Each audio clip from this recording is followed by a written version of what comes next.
IQA Solutions formed an engineering company. They had a strong engineering background in the refineries, and I joined forces with them, and we were serving primarily refineries up and down the West Coast. In 2006, Summit and IQA Solutions purchased their first scanner. Before that, we were primarily using other services and rental equipment. It was a Leica HDS 4500. In its time, it was a great machine, very fast, had good data, and we enjoyed it. However, in 2007, I ended up breaking away from IQA Solutions, and we purchased our own scanner. We gave the Leica over to IQA Solutions. We bought a Faro LS880, and we did this in part to provide scanning services to the area, but also we needed more data because we wanted to develop our own in-house software to allow the designers to work within the point cloud data. And this issue of having to work outside the point cloud data by the designers was one of the biggest stumbling blocks of the beginning of laser scanning applied to the industry. What would happen is you'd have somebody who could really work within the data, and they would model it, and then they'd give that model to the designers. Well, if they did that well, like what happened in the first two jobs we did, then the job went great. However, if it wasn't done well, or not quite as well, then you would have problems in the design, and it was very difficult to backtrack it because there was really no easy way to go back to the point cloud data and see where whatever issues you were dealing with might have began. So that's really what prompted us to start developing our in-house software. In 2008, we upgraded our LS880 to the Faro Photon 80, and this was really the first production scanner that really started to clean up the data. And with that cleaner data, we started getting better registrations, better overlap. The need for survey was beginning to drop down. Before that, you needed a lot of survey to tie these together. And then in 2009, we upgraded our Photon 80, an 80-meter machine, to a Photon 120, and we ordered a second Photon 120. And then for those of you who have been watching the industry recently, you'll notice that Faro has kind of really jumped away from all competitors by initially the introduction of the Faro Focus 3D. And we were fortunate to receive the first one delivered to the USA. I found out last month, or earlier in the month, that we actually ordered the second one, but through some fluke of where the paperwork landed, we got ours shipped first, and it worked out nicely for us. This small scanner is 12 pounds. It's got its own, it's got an onboard battery. It's all self-contained, and although we haven't purchased the Faro Focus X330, their latest scanner that was introduced at the beginning of this month, we expect to in the not too distant future. It has a range of 330 meters, and the noise level, which was one of the biggest improvements between the LS880 to the Photon, is even better than the Focus 3D. Faro is continuing to improve in this field, and they just aren't sitting on their laurels by any stretch. So that's my big plug for Faro. That's all we use. We work with data from other scanners, but in terms of our field work and what we do, and what we're just very comfortable with the data, and the systems are great. So let's get to the webinar topics. Although we do a lot of different things in many different industries, we've found that the marine industry is probably the single biggest industry that has some of the largest needs and the biggest payback for using laser scanning. And so today we're going to be talking about 3D facility configuration models. This is a really growing field. We're also going to discuss 3D modeling of ship hull and interiors for CFD, computational fluid dynamics, and stability analysis. We have examples of this. Ship hull as-builts for docking plans, very cost-effective to use laser scanning for this process. And then the one that really got us into the industry, our background was refining. We did a lot of piping jobs, and it just so happened that one of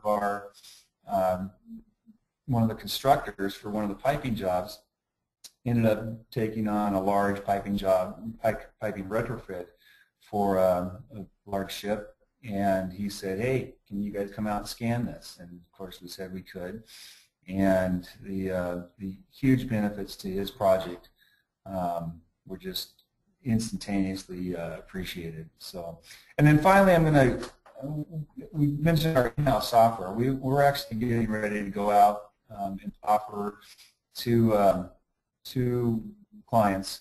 Cohera 3D is our software side of our company, and it's specifically going to be a little example of how we apply that to piping systems. So let's get going to kind of our workflow. Well, the new scanners have allowed scanning without the tremendous surveying requirements that used to be just a standard part of the industry. So we now scan for targetless registration in almost every case. We do often use targets to tie the scan model to a client's reference coordinates. So in the ship, that would be frame numbers, the center line of the ship, whatever the client is using for their facility. If it's a facility, they have coordinates that have a certain 00, and all we need to tie this into their coordinate system is something in our scan data that has a coordinate that we put in there, and then everything gets shifted and rotated to match that, elevations, everything. So we then pre-align scans in Ferrocene. This is the program that comes with the Ferro scanner. And their alignments, Ferro's registration is improving, but we've still found that we do a little bit better when we finalize the registration in like a Cyclone. And this is a cloud-to-cloud registration, and so people will talk often about targets, and you may set up a few targets that are seen in multiple scans, and then when they do target registration, it actually looks to the center of those targets, it locates that, and then it uses that to line the scans up. What we found is with like a Cyclone, the cloud-to-cloud registration is effectively using 1 million targets or 500,000 targets, whatever number of points that overlap between the scans. That's effectively what Cyclone is using. So you'll see a lot of push in the industry to move to cloud-to-cloud registration. At this point, we still see Cyclone as being the best one in that on a production scale. And a lot of people have that program, so they can buy a Ferro scanner and still take advantage of software they already own. And we've just had tremendous results. And the improvement in the scan data and the noise of the scan data from the newer model scanners, Ferro scanners, has been a big part of that registration process, getting so clean and so streamlined. So we then post-process scans in what we call our proprietary software. This includes filtering, which often there's noise, reflections, mixed pixels, edge filter problems, and we've created a few filters that help clean up the data further while still maintaining the data you need to do your design. And then you'll see as we go through our presentation, a big part of our workflow is we isolate the data out into key components, and those actually become layers that we can use in our modeling functions. So, and then we model in CAD. Pretty much everything that needs to get done is done in a CAD program of some sort, and there's so much commonality between them that pretty much any mainstream CAD program can take in the isolated groups that we create. So, and I'll talk a little bit further. There is huge improvements being made in CAD programs to be able to handle larger data sets, but they still have a limit. And so I think the isolations that we provide still provide good functionality and performance and efficiency in the CAD models. So you see there, Ship Constructor is an it runs on an AutoCAD platform. Plant 3D is AutoCAD, and of course AutoCAD. Rhino has been very, it's just used throughout the industry for freeform holes and that type of thing. And then SolidWorks, it just depends what our client is using. And then finally, across the board, we use Navisworks models. Visualization, we can create a Navisworks Freedom file, and even if our client doesn't spend the money for Navisworks, they can still get these files where they can go through the 3D model and look at different things and even take measurements. And it's a free viewer provided by Autodesk. So let's start with a facility configuration model. This is actually a dry dock, and this is all scan data. So as you can see, we've isolated out different items that can be then brought into AutoCAD or any CAD program and modeled individually.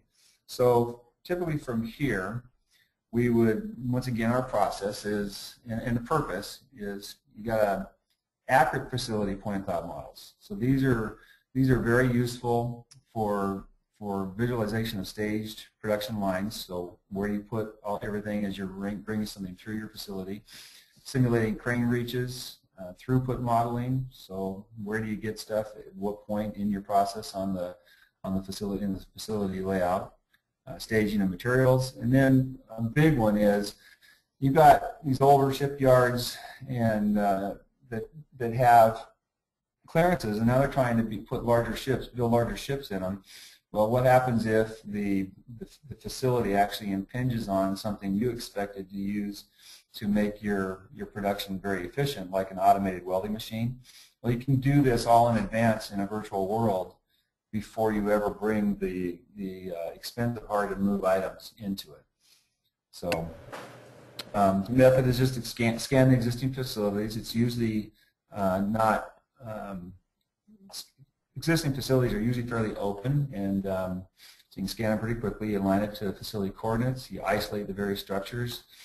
Model what you need to model, and then you can bring the models into production simulation programs, such as knowledge-based systems, KBSI's WorkSim. And this KBSI is really focused on the marine industry. And for those who will be at SNAME the last few years, KBSI and Summit have had adjoining booths, in the same area. And so if you are going to make it to SNAME this year, we're going to be booths 507 and 508 for KBSI, and you can actually see a working WorkSim example. Hey, Darryl? Yes? We've got a question here from Harriet Kinney. She wants to know, how much will this technology cost or save the marine industry in reference to ship cleaning and hull fouling? The biggest value is if you already have the data. So, and I'll talk about that when I get to the docking plan, but I'll discuss it real quickly. The biggest problem with determining the cost when you get into a dry dock of what it's going to be is what's the true square footage. And so if you've already scanned a ship and you already know what that is, then you as the owner, you would give the dry dock or the facilities the number, and then they would say, okay, it's going to be this amount. What often happens is you end up in a T&M type thing, and it just grows and grows and grows. So that's the biggest benefit we've seen. And just as an additional thing, and even a bigger impact, is how much paint are you going to need? So you'll see this is a big deal. And when people are trying to plan what it's going to take to actually do something in my facility. So we'll talk a little bit more, I think, as we go through this and get through the different issues dealing with the surface, the hull, H-U-L-L, of ships.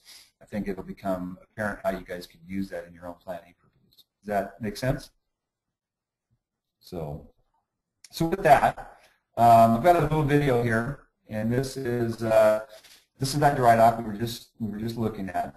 And you saw we noted that is the blob. It's a big white, you can't see anything. When you isolate it down into these different components, now you can start to visualize what it is you actually have and where different things are in relationship to the things you care about. So here we're pointing out just, you got your tower, you got the controls for the dry dock, the railing, stairs, you get there. You'll notice that all that pink stuff is just kind of garbage. And so that can be taken out. Now we want the deck, so here you have a flat surface, really easy to model a flat surface. And so what happens is you give out these different pieces, and they pull them into CAD, and you model them. You say that's become what you're seeing here. You're seeing things built one on top of the other, and we're going to go from isolated components to modeled components, and then we'll pull the scan data out. Hey, Darryl, Daryl, sorry to interrupt. We just have another question here. How long does it take to isolate each of these elements? The total, it's hard to say for each element. For example, flat planes are pretty easy, but I think the total isolating time for this specific example was about 6 hours, 4 to 6 hours. This one's pretty simple. It's easier than a piping system, so I would say it was no more than 4 hours. So, and that's because of, like I said, the simplicity of it. Get into a piping system, it's a little more, but we'll also show an example in the piping of just how valuable isolations are. So there's the dunnage, and the dunnage model. So there's your docking plan. Well, no, the docking plan will be coming here shortly because when this was scanned, there was a ship there. And that's, we were there primarily for the facility, but in the ship, it would have been very simple now to confirm the docking plan. So the next time that ship was going to be brought into the dock, the docking plan, the docking plans we've done so far, the scans we've done for docking plans, the ship's owner is the one who wanted that so that they could give a docking plan to a future dry dock case. So, and we'll talk about that a little bit further. But here you see the white one is unisolated, the isolated, and then cloud, or excuse me, the model. Now, you still need models in many cases just because the sheer volume, the sheer size of these scan files it's like a multi-megapixel picture. It takes a lot of memory, and it slows down CAD systems quite a bit. So on this particular one, we were asked about scanning and using scan data on a propeller. So we did an example, a model of the propeller, and you can actually use that to determine if a propeller is in balance. So here you can see the tolerances, if the welding machine is going to fit down there. Not as big a deal in a dry dock as it would be if you envision this being an enclosed shelter that had trusses and columns that were coming in and impinging on it, where you might be able to get equipment through that. So now we're doing something tricky. We took that ship that was scanned in a dry dock in Texas, and we've now moved it to a dry dock down in Panama. It's all scan data. We took the scan data that was isolated out for the ship, and we moved that, and located it in the dry dock. With this, you can see that all of this is scan data, but you can clearly see the tracks. So here's the tracks that the crane runs on, and that gives you all the throws, all the locations, all the movements that can occur with these cranes, and give you your crane reaches and such. And if your car was parked there, you can see the car. This is a little boat that was off to the side. It shows up there. We didn't take it out just because we thought it was cool. So that brings us back to our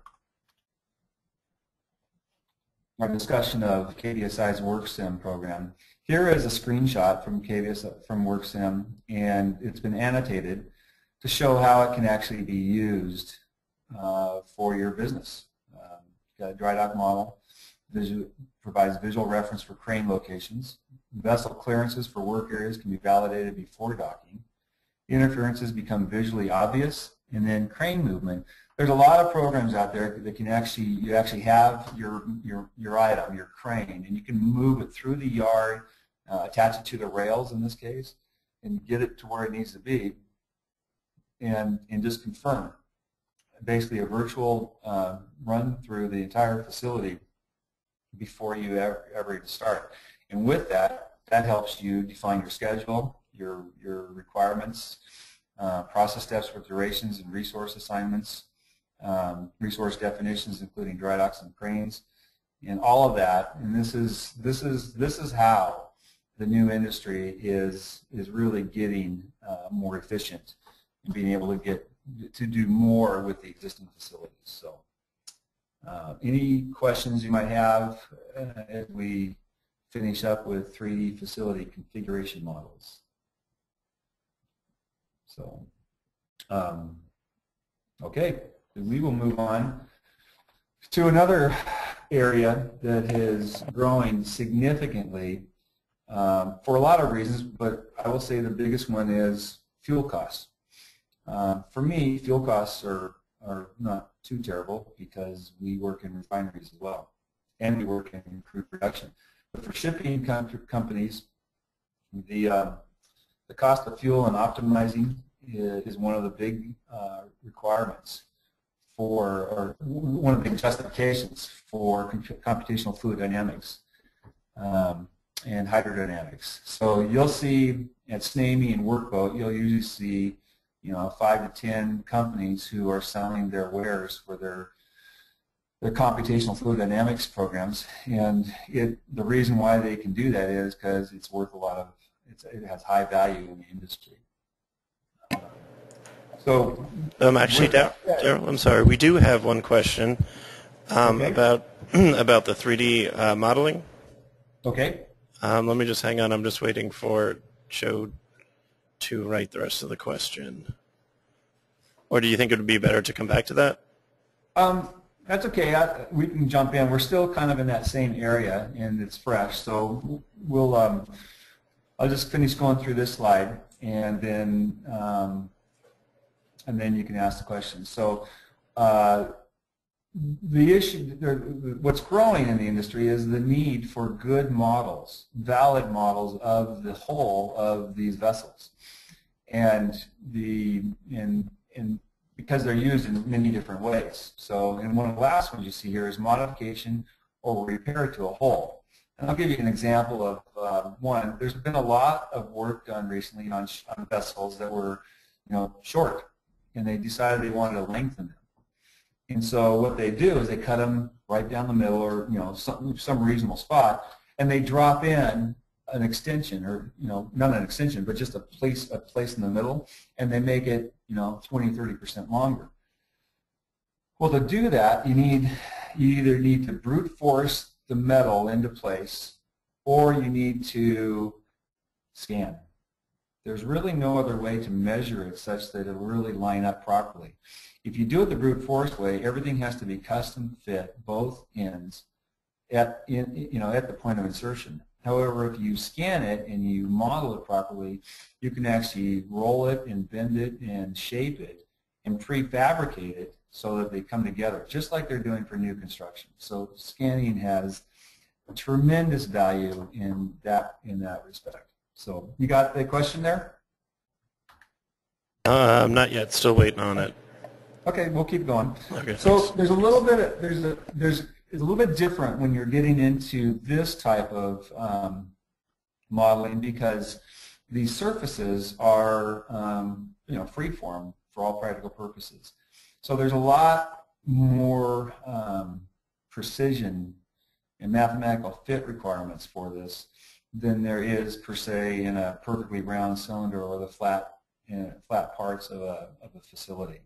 So of course we scan, we register, just like we do the others.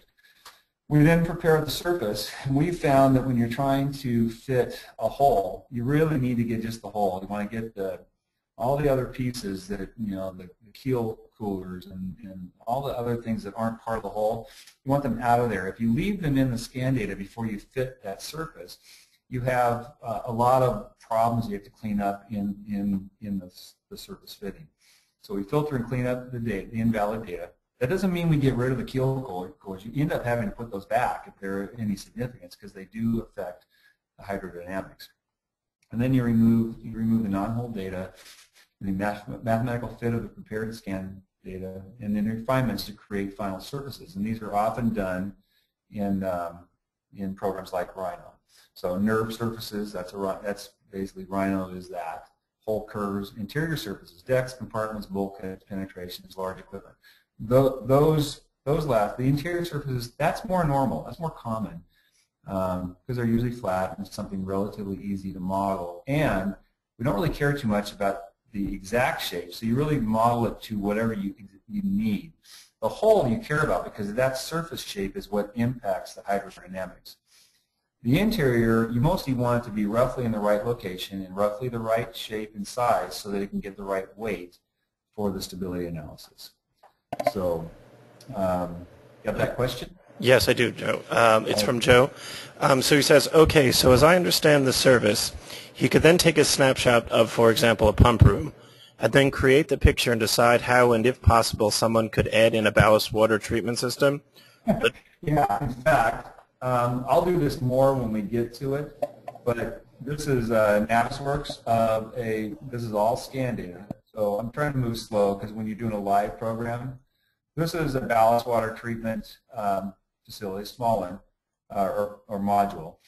And in this case, it was kind of coming from the vendors, their module set. But in reality, you don't usually have this much space in a ship. So that's great. Joe said that's exactly what he's talking about.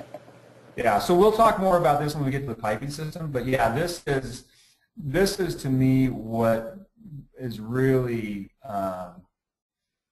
it's huge in the industry, because not just because this is now an environmental requirement, but because there's a lot of things that ships would like to put in. Like we did a job, and I'll give an example. Here's a pump, but it's a single source pump. It does not have a spare pump, and so I'll talk further about that when we get to that point. So let's get back and keep the questions coming. I don't care if the questions are in order, as long as we can keep in track. We're answering things that are real world questions you guys have.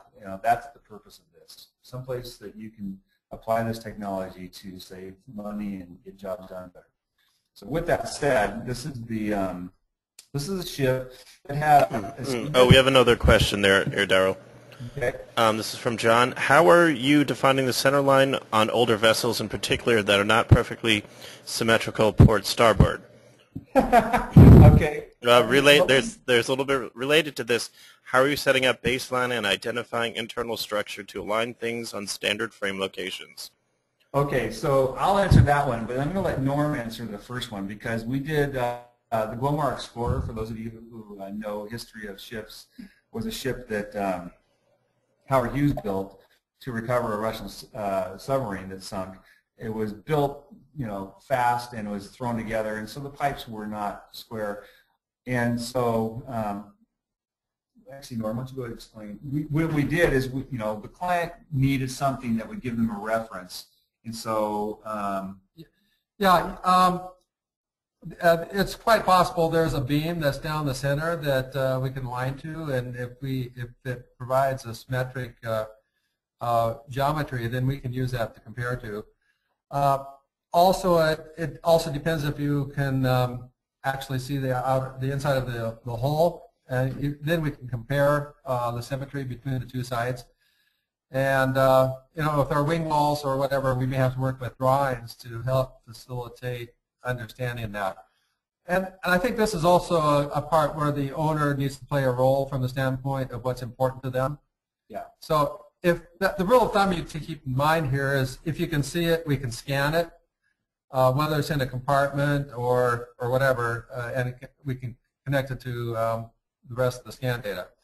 But with the cases we've had, we've been able to find a way to do it. Sometimes as a mix of different methods. Okay, yeah. So then I'll answer the other one in terms of how you tie it into the frame.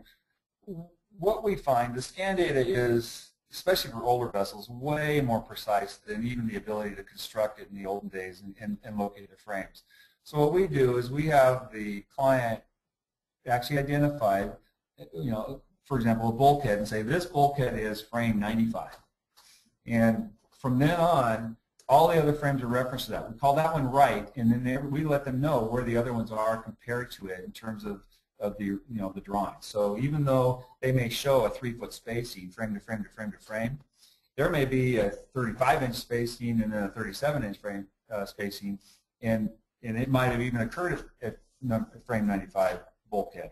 And so we give them the option to tell us that and a center line, and then from there we let the data define where everything else is. And so as long as they understand that this new technology on an older ship is better than what they had to build it, or what they typically use to build it, we're usually pretty good. They understand that you've got a certain amount of leeway.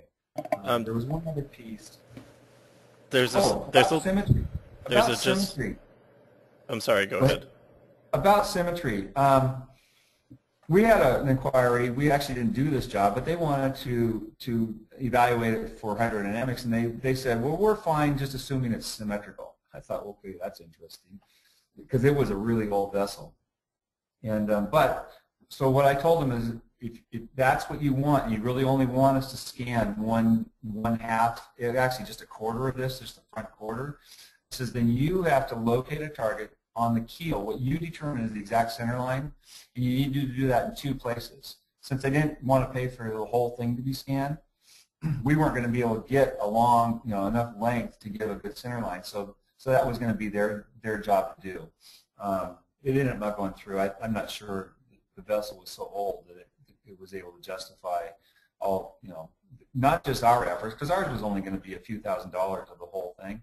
I think they canned the whole project because they probably only had another few years of vessel life. So does that answer your question? Yeah, there was actually a follow-up which I didn't see before. It's same from John as well. Are you applying tape or magnets to the exterior of the hull at known locations of decks, bulkheads, and frames?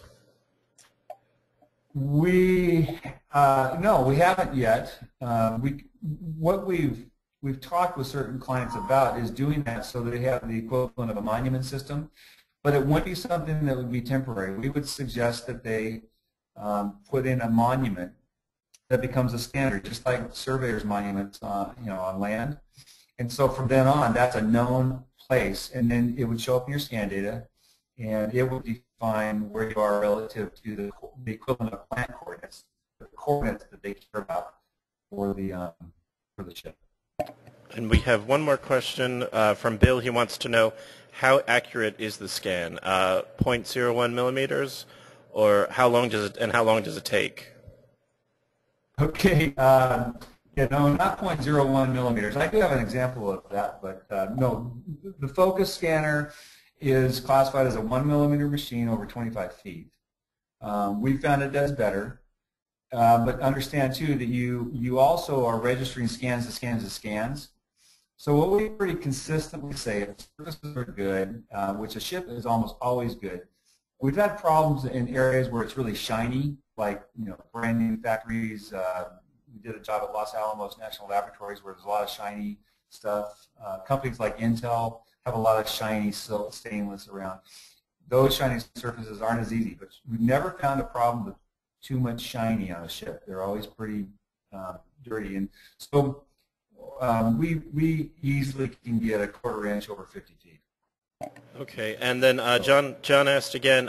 He said we have used companies before, and their machines have had trouble seeing dark-colored and/or wet hulls when scanning. Do you have similar issues? Yeah, let me wait till we get to our docking plan, and I'll talk about that. We do have similar issues. We've developed a few workarounds, and when I talk about filtering data, one of the things is reflectivity is a big deal. And so yeah, let's get through this one, and then when I get to the docking plan, which is next, we'll actually have an example. That was in the docking plan one. So here it is. That was the whole vessel you saw. Now it's just the hull. So remember we talked about pulling everything off, so you have just what you care about for modeling and getting the freeform curves, the curves for the freeform shape. So now you have those curves, and notice it's only the part of the vessel that's going to be touching the water, and is what's impacting the hydrodynamics. So, but next you still need to model. Now we will. Here's where the client, depending on where the client's capabilities are.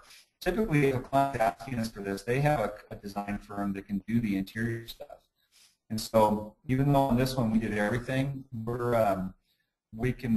happy to focus on the parts that people really have a trouble with and give some of the easier stuff back to the client to work on. So in this case, although we modeled this, what we did is we gave the model to the client and let them determine the weights of those surfaces. Because as I mentioned, you can't determine, you can locate where things are in the scan, but I can't sit there and tell you that the scan, what the thickness of each of these members is, and that's what defines the weight.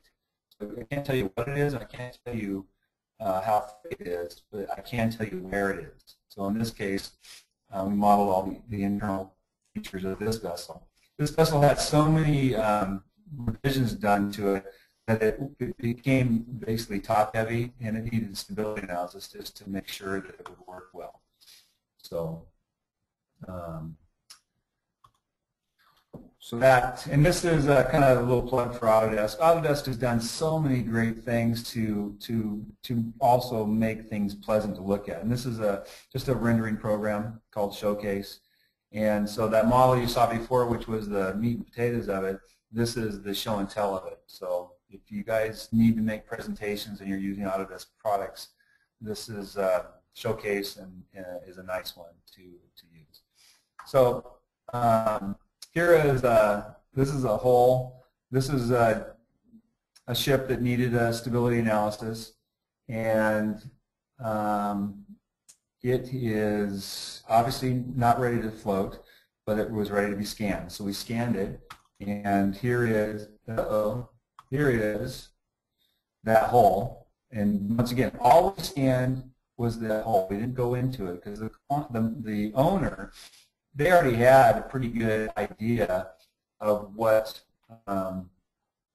they were fine with the putting in the weights of the interior parts. So here is that after it was put out in the water, and they were pretty pleased with it, and then sent us a picture, and I think it was a win-win for everybody. So real quick, I don't want to run out of time, but I just can't pass this up. If anybody is going to be going to SNAME this year, swing by our booth. But we were asked, there's going to be a 4-panelist discussion on laser scanning applied specifically to computational fluid dynamics. And so they thought it'd be cool if we took a footy boat. So if you're familiar with SNAME and the footy regatta, this is actually the president of the SNAME's footy boat. So he got it to me, and we scanned it. Well, we scanned it with our big scanner, and that just didn't work because the scan data is not made to scan something 1 foot long. That's a point, as somebody mentioned, a 0.01 millimeter machine. So what Faro did, they were very, very good to us. Faro is great to work with. They're so accommodating.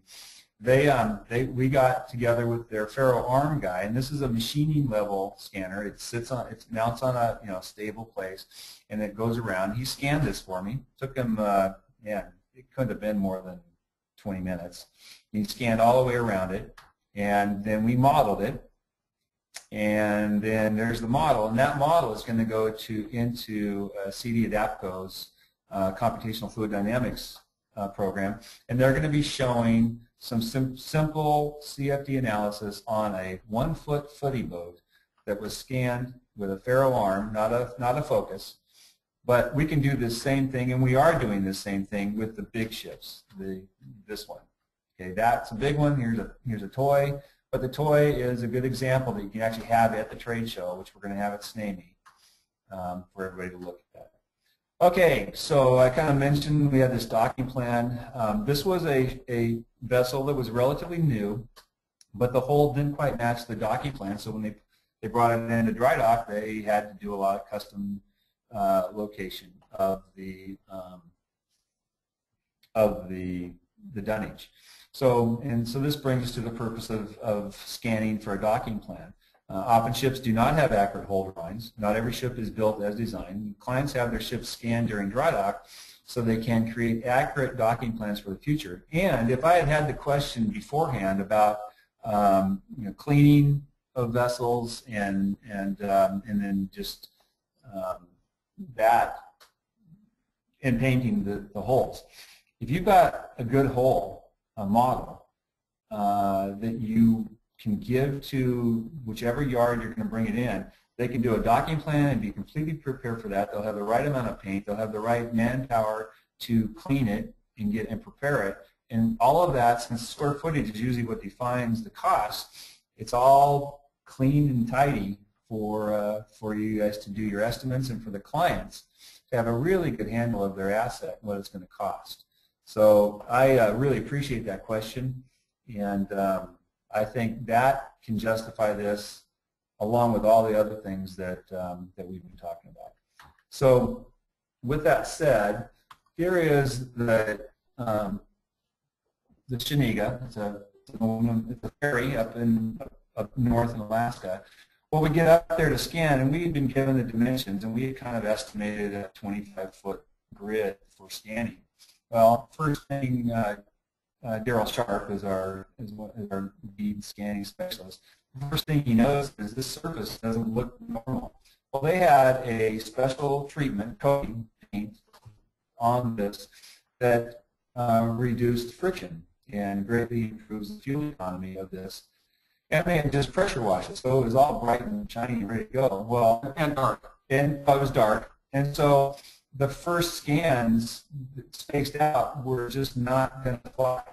So we had to basically go on an 8-foot grid and get better angles, because what would happen is a direct shot on didn't work, and too much of an angle from the scanner didn't work. It was that area kind of just outside of those two, and so because if it's too shiny, it sends it basically is like a blind spot, or you know when you take a photo and everybody's got blue eye, it's that type of sensor back to the sensor. It's too sensitive.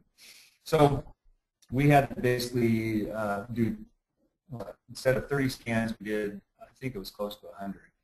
So fortunately, we had time, and it was right across from the airport. So when he finished, he gets on the plane and goes, and it wasn't a long wait. He couldn't have done this in Houston because he scanned right up to the minute the plane was going to leave. So I stopped the video. This rub rail, actually, I should bring it back a little bit.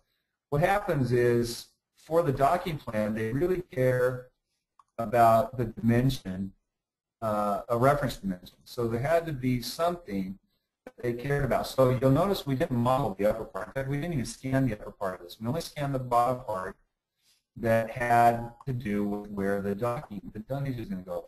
But they did need this back rail modeled, and we had good scan data of it.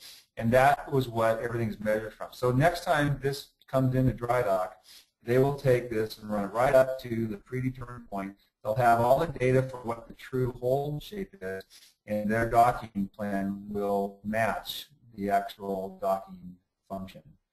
So, yeah, that's some nice questions, and we are now about ready to move into the piping side of things. So, any other questions before we move into this? There was another question, but you may have answered it. Basically, Joe said he had 2 questions.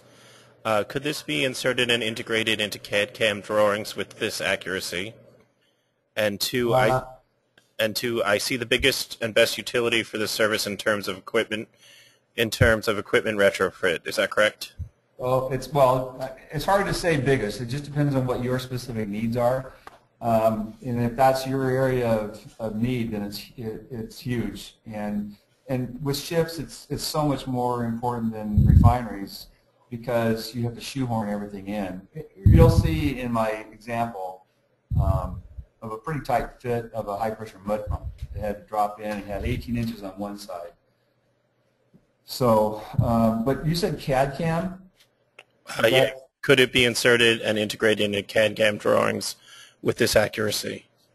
See, I'm not familiar with CAD/CAM, but if it's a standard CAD program that can take in DXF, the accuracy is very good for what we're talking about, large items.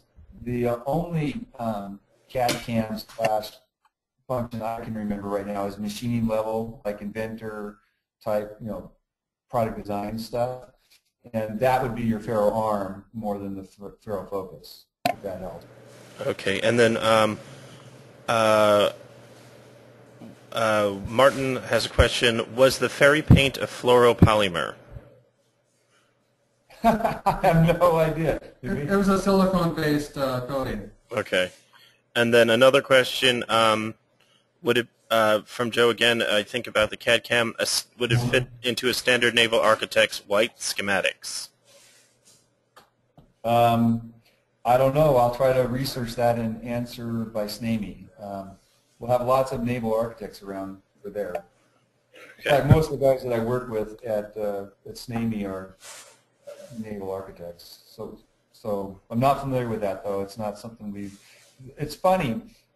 We had a lot of interest from the Navy, but everything's classified, and so we could never get past the front door, so to speak. And also, they had looked at this technology back, 10, 12 years, and it just wasn't good enough, so they didn't go any further. But they even admitted when I was interacting with them that, yeah, it's probably improved a bit. No, it's improved a lot. So I expect the Navy is still performing. They do a lot of things that are secretive, but there's no question that it's going to become a standard part, just like digital cameras now are used to document things. You can buy a Focus 3D X330 for like $57,000. This thing shoots 330 meters, beautiful data. Every ship should have one. So. And would you be able to elaborate on the propeller scanning and the efficiency of identifying both balance and pitch issues? Well, we're not propeller people, but we gave the data to a propeller company, and they had a surface model of it, and it was a brass propeller, and it had a really nice data. I mean, it was really clean data. So in terms of what we would have told them it was good to, plus or minus a millimeter, they said that's more than adequate for them to determine all of that. So if you're a propeller person, we can interact with you because we know what the data is, and you guys know what it actually means. Does that make sense? Would be good to talk with someone after the webinar. So. And actually, there will be at the end of this, we have a little how to get in contact with us. So if you're going to be at SNAME, of course, that's best because one-on-one, and we'll have 4 guys there, and we'll have lots of opportunities to show examples of jobs in detail and such. So on to piping. Obviously, scope definition. It sounds nice that before you ever go to a job, that your client knows exactly what he wants you to do, but the fact of the matter is it isn't the case. So what we've actually used the scan data for is you scan the entire machinery room, you create isolated data, so every pipe system is separated out to its own, so they're all in their own layers, and then they can take that model, and we've tried to get them to use it in basically a scan-to-plan type of format or function. Then they can say, our UT readings show this to be thin here and here and here. Well, we're not going to just replace those 4 elbows. We're going to replace this whole line. So you can use it for scope definition. You can use it for replacing kinda. Ships are seldom, especially the older ones, are they ever laid out in a nice straight perpendicular grids. They're usually kind of stovepiped in. So typically, well, when we've done replacing kind, we've always straightened it out so that they can be prefab. You don't want to have somebody in the shop look at your drawing where it shows an 89-degree elbow instead of a 90-degree elbow. If you can fix that in your design, you want them to build what's normal, and then you want it to fit in what's normal, and you leave your field welds in such a place that you can do that. New equipment installation, ballast water treatment. Another big one is the whole exhaust gas emissions, scrubbers. Process changes, I mentioned 2 pumps where they only had 1. I'll be showing one of those, and then piping upgrades. We've done some where it was a 5-inch pipe and they wanted to upgrade it to 6, same material class but larger, and they were big 5D bins, so it was a challenge. Benefits: prefabricated pipe spools. We all know it's much cheaper to build this in a shop than it is to build it in place. Increased bolt ups. Flanges ready to go, reduced field welds, significant 3D model used during planning and construction phase.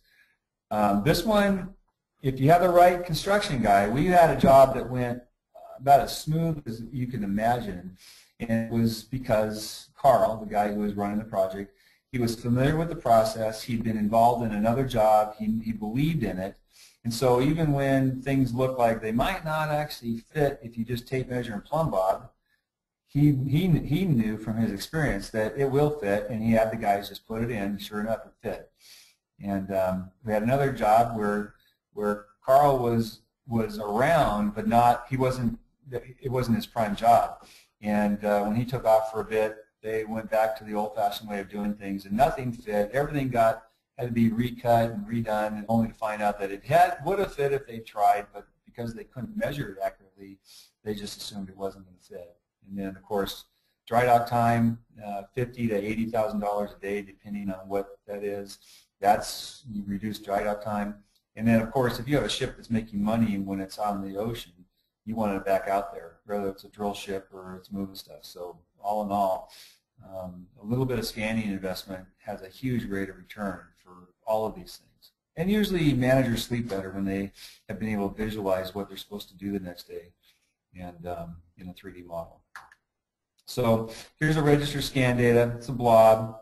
A little hard to decipher what's what. You can kind of see that pipe in the bottom, but for the most part, this is not that much easier to work in when you zoom in. It's a little easier, but not a lot easier.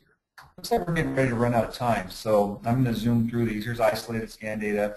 This is just replacing in kind of scope defined. These were 4 engines. They were all the same, but none of the piping was the same because nothing was quite in the right place, and all this pipe had to be replaced. It was cooling water. It was at end of service life, and it just needed to be replaced.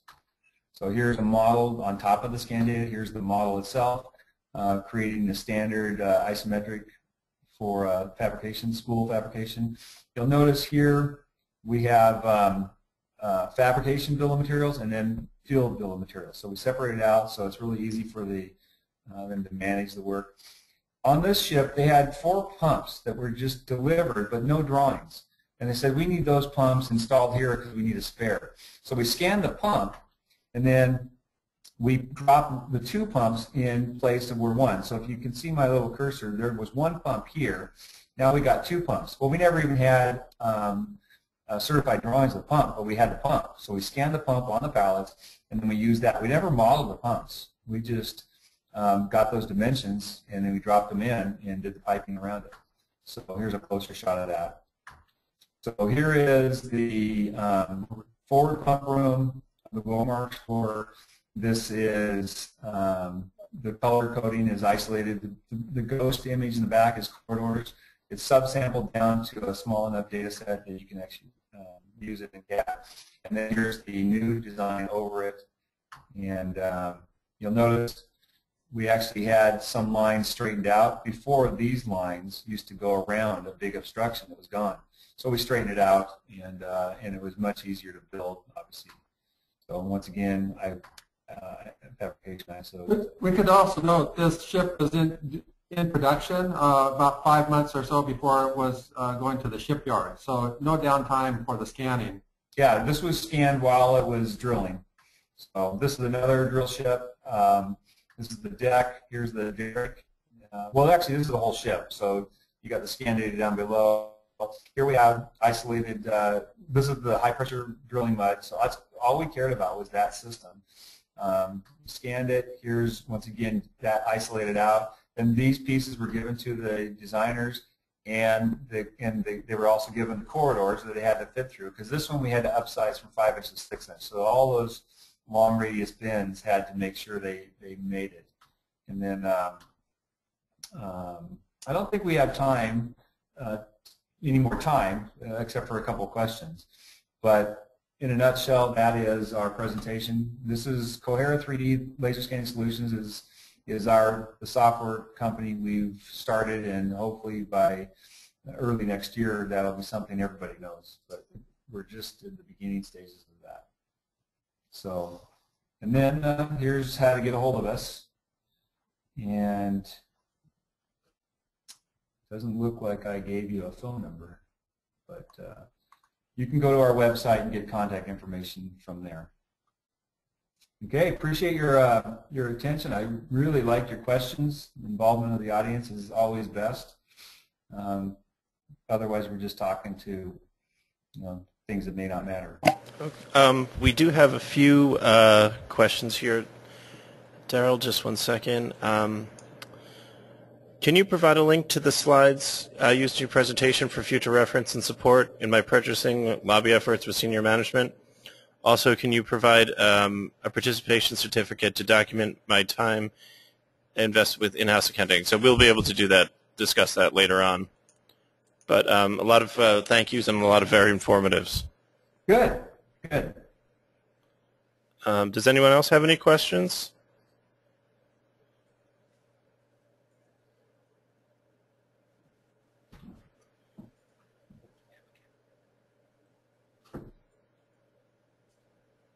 Okay, well, on behalf of Maritime Reporter, we'd really like to thank Daryl for coming. If you guys have any questions, you can see his email address right there. I'm sure he'd be happy to answer them for you. Very much appreciate everybody's time. There's a short survey once you sign off, and we'd appreciate it if you just take a few minutes to answer that.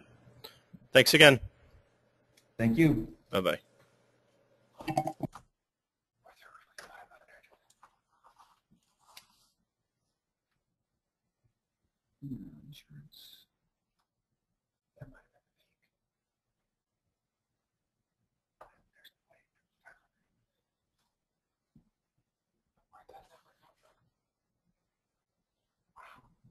This is the actual attendees.